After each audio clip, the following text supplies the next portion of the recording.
అందరికీ నమస్కారము. యోగాలో భాగంగా ఈరోజు శిశు ఆసన్, దీన్నే బాలాసన్ గూడా అని అంటాము. ఈ శిశు ఆసన్ గురించి నేర్చుకుందాము. చాలా మంచి ఆసనం అండి. ఇది దీన్నే మనం చైల్డ్ పోజ్ అని గూడా అంటాము. ఇదేంటంటే బాడీకి, మైండ్‌కి ఆ కనెక్షన్‌ని అలాగా పట్టి ఉంచుతుంది.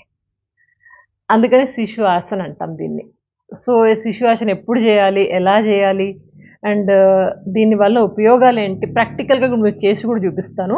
ఎందుకంటే మీకు ప్రాక్టికల్‌గా చేయిస్తే గనక అప్పుడు మీకు ఐడియా వస్తుంది. మీరు గూడా ప్రాక్టీస్ చేయొచ్చు. ఈ శిశువాసన ఇంకొకటేంటంటే ఇది ఎక్కువ డెస్క్‌టాప్ జాబ్ మీద కూర్చుంటారు చూడండి. అట్లా కంప్యూటర్ మీదో, టేబుల్ మీద కూర్చునే ఉంటారు. అలాంటి వాళ్ళకి చాలా ఉపయోగపడుతుంది. అంటే లోవర్ బ్యాక్ అండ్ హిప్స్‌కి మంచి ఒక ఆసనం అని చెప్పొచ్చు. కొంచెం రిలీఫ్ ఉంటుంది వీళ్ళకి. ఎక్కువ కూర్చుని బ్యాక్ అండ్ హిప్స్ ఈ 2 కొంచెం అలా అతుక్కుపోయి ఉంటాయి గదా! వాళ్ళ కోసం ఇది చాలా ఉపయోగపడుతుంది. అండ్ అందరూ గూడా జేయొచ్చు. దీనివల్ల అడ్వాంటేజెస్ తెలిస్తే గనుక మీరు మొదలు పెట్టేస్తారు. బై ద వే నా పేరు doctor Devika Bhatnagar, soft skills trainer and motivational speaker. ముందుగా వీటి అడ్వాంటేజెస్ తెలుసుకుందాం. తర్వాత ప్రాక్టికల్స్ చేసి చూపిస్తాను మీకు. అండ్ తర్వాత ఎవరు చేయకూడదో చూద్దాము. ఫస్ట్ అడ్వాంటేజెస్ ముఖ్యంగా వస్తే గనుక ఇది మంచి యూజ్‌ఫుల్ స్ట్రెచింగ్ ఎక్సర్‌సైజ్ అని చెప్పొచ్చు. స్ట్రెచింగ్ దేనికి అంటే గనుక మెయిన్‌గా హిప్స్‌కి అండ్ దెన్ యాంకిల్స్ అంటే మడమలకి, కాలి మడమలకి అండ్ ఆల్సో స్పైన్‌కి ఈ మూడింటికి మంచి స్ట్రెచింగ్ అండి. ఇంతకంటే మంచి ఎక్సర్‌సైజ్ ఇంకోటి లేనే లేదసలు. ఇంకొకటేంటంటే ఇది రిలాక్సేషన్‌కి చాలా ఉపయోగపడుతుంది. బాడీని చక్కగా రిలాక్స్ చేసుకోవాలంటే చక్కగా ఆ చైల్డ్ పోజ్ అది శిశువాసనాలు అలాగా రిలాక్స్ అయిపోవడం మంచిగుంటది. ఎందుకంటే it relaxes all the muscles. మన మజిల్స్ అన్నింటిని రిలాక్స్ చేస్తుంది. And it relieves the tension in the pelvis. Pelvis అంటే పొట్ట కింద భాగంలో. ఈ భాగంలో మన పొట్ట దగ్గర కొంచెం ఎప్పుడైనా టెన్షన్స్ ఉంటది చూడండి. కడుపులో ఏమంటారు బటర్‌ఫ్లైస్ పరిగెడుతున్నట్లు ఎట్లాంటి టెన్షన్ ఉంటది కదా! దాని నుంచి దూరం చేసి నిదానంగా ప్రశాంతంగా ఉంచుతుంది. అందుకని దీన్ని మనం ప్రాక్టీస్ చేయొచ్చు. ఇంకొకటేంటంటే నిద్రలేమితో బాధపడుతున్న వాళ్ళకి ఇది మంచిగా ఉపయోగపడుతుంది. Improves the sleep.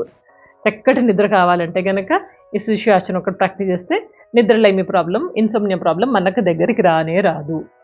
ఇంకొక అడ్వాంటేజ్ ఏంటంటే డైజెషన్ సిస్టమ్‌కి చాలా ఉపయోగపడుతుంది. Good for digestion system.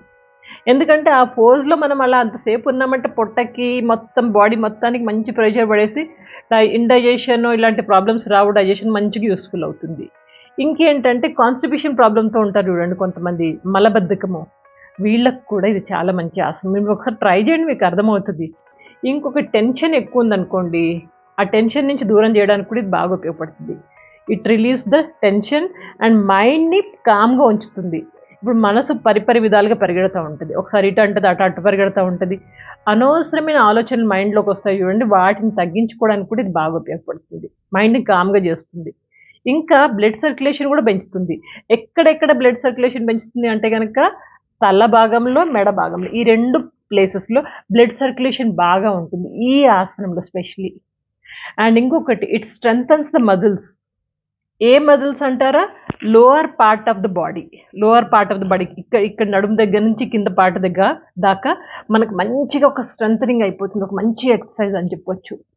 చాలా మంచిది. ప్రాక్టీస్ చేసి చూడొచ్చు ఒకసారి. మీకు ఫస్ట్ ఆఫ్ ఆల్ మీకు ప్రాక్టికల్స్ చేసి చూపిస్తాను. తర్వాత ఇంకా ఎవరు చేయకూడదో దాన్ని చూద్దాం. ప్రాక్టికల్స్‌కెళ్ళిపోదామా? రెడీనా? బాలాసనం కోసం మనం వజ్రాసనంలో కూర్చోవాలి ముందుగా. వజ్రాసనంలో కూర్చున్న తర్వాత ఫస్ట్ ఇన్‌హేల్ గాలి శ్వాసను తీసుకొని, మళ్ళీ కిందికి వంగినప్పుడు శ్వాసను వదలాలి.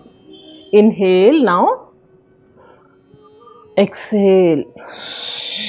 ముందుకు వంగుతూ ఎక్స్‌హేల్. ఇక్కడ 10 seconds count.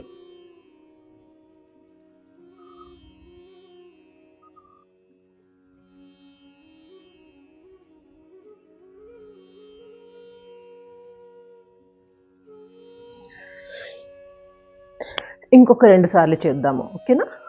Inhale now. Exhale. ముందుకు వంగుతూ ఎక్స్‌హేల్. ఇక్కడ 10 సెకండ్స్ కౌంట్.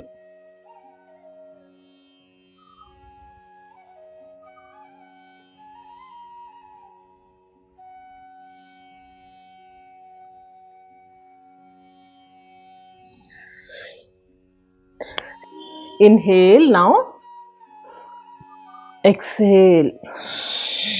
ముందుకు వంగుతూ ఎక్స్‌హేల్. ఇక్కడ 10 సెకండ్స్ కౌంట్.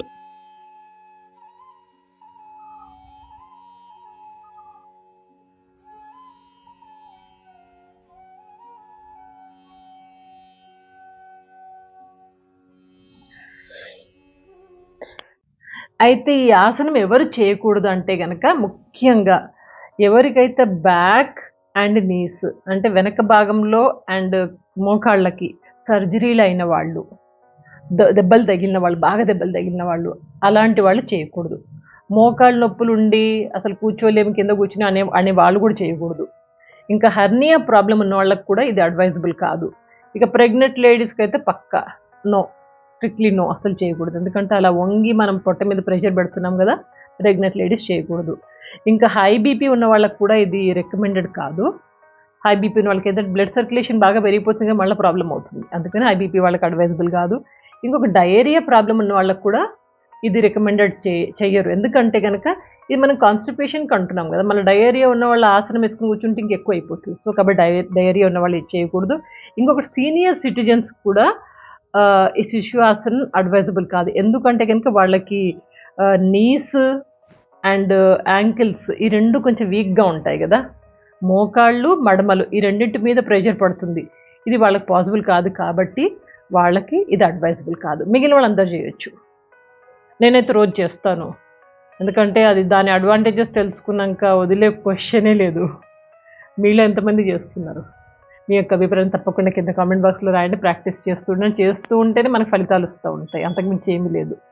సో మరొక మంచి టాపిక్తో కలుస్తాను. అప్పటిదాకా take care of your health. ఆనందంగా ఆరోగ్యంగా జీవితం చక్కగా గడపండి.